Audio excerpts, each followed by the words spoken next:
could we see a U-turn on the winter fuel policy that Labour are trying to get through the House of Lords right now? Because tomorrow there is supposedly going to be some kind of revolt against this policy in Parliament. Now, as we know, it's been highly unpopular, not just with the public, but also within the Labour Party themselves. And tomorrow, well, we're going to see what happens tomorrow, but the headlines aren't that great. Rachel Reeves today is going to be given a staunch defence of why they need to take away winter fuel payments from pensioners. And let's just talk about that idea for a second.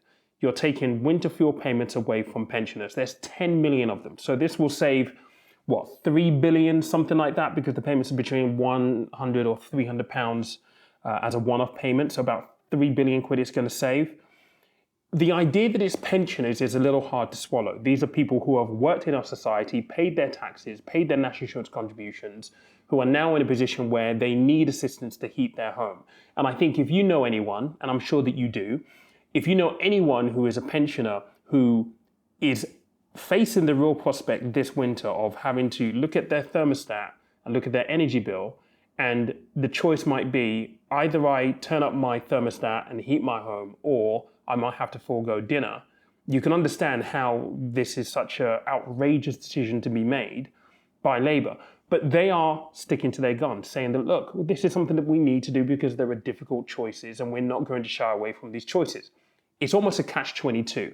But I do think that there are other things that we can speak about in this video, which are important to speak about, because just looking at pensions and what is likely to happen with pensions in the next budget on October 30th, we've already heard rumours that they're likely to do something around the tax relief. So there might be an equalisation of the tax relief across all of the tax brackets. So 30% is what you get, which will benefit people who are 20% taxpayers, for example, because you're going to get a little bit more tax relief going in.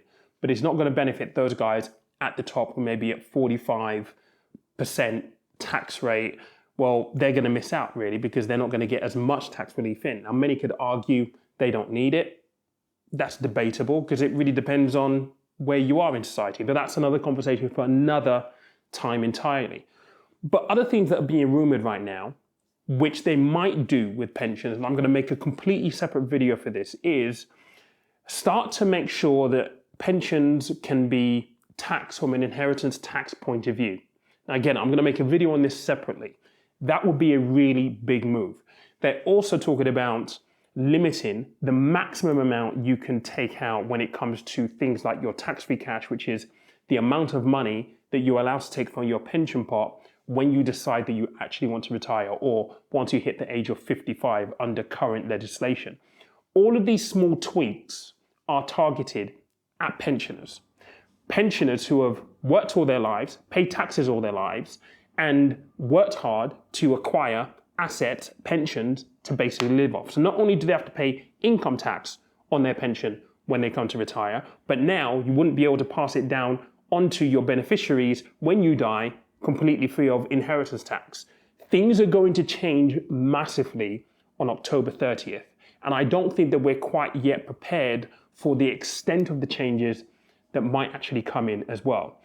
Now, within all of this, this is the difficult question. And this is why I kind of feel sorry for Rachel Reeves, the Chancellor, and for what Keir Starmer and the guys have to do.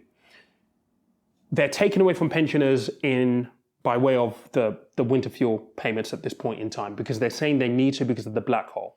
And this story about 20 billion black hole, it's only going to last for so long and run for so long before people start to say, well, actually, these choices are your own. And within that 20 billion pound black hole, I might add, we need to remember that pay rises to general, civil servants is included in that, which took it up to 20 billion. But that's by the by. But what I'm trying to say here is they're going to have to take, in some way, shape or form, from pensioners. Now, things like the triple lock. They kept that, and they gave a generous increase to the state pension in accordance with the promise of the triple lock. That has made the state pension so much more expensive. I'm seeing figures that by next year, the state pensions are going to go up by £400. That makes it unsustainable. Even more so, if you've been watching any of my previous videos on state pension, you should go watch it because I talk about it extensively in that video and why it's so important for us to prepare on our own, especially if you're of the millennial generation and certainly Gen Zs. You need to be prepared for this. What I'm trying to say here is there are difficult decisions to come along. So if they are going to be taking, how are they going to take? If you weigh up all of the things that they could do, the triple lock, I don't think they have the appetite for. There'll be too much of a backlash, even more so than winter fuel payments. Why? Because winter fuel payments were supposed to be a one-off payment. With the state pension, that is a continual monthly payment. The impact of the triple lock not being upheld or being taken away or reduced in some way, shape or form, and many people will argue that it should be taken away altogether, that impact is way more significant than things like winter fuel payments. So they're in a really, really tricky position right now. I don't know what's going to happen tomorrow, but I'll be paying attention to it. But I'd love to hear your thoughts on this. If they had to take away from pensioners, is the winter fuel payment the lesser of larger evils to implement? And I don't know whether they're thinking this way, but I'm just thinking from everything that I'm reading, looking at all of the options, this is probably the lesser of all of the evils. Come October 30th at that budget, we'll probably hear that there's going to be changes to pension and taxation within pensions. That is going to be unpopular depending on what they decide to do. And of course, they'll paint it in a good light and a bad light, pros and cons, and it's going to suit some people and not suit some other people. But I'd love to hear your thoughts. What I keep hearing from, in the headlines now is, in opposed to you taking this money from pensioners, why don't you implement a wealth tax? It keeps coming back to a wealth tax. I'd love to know what you think.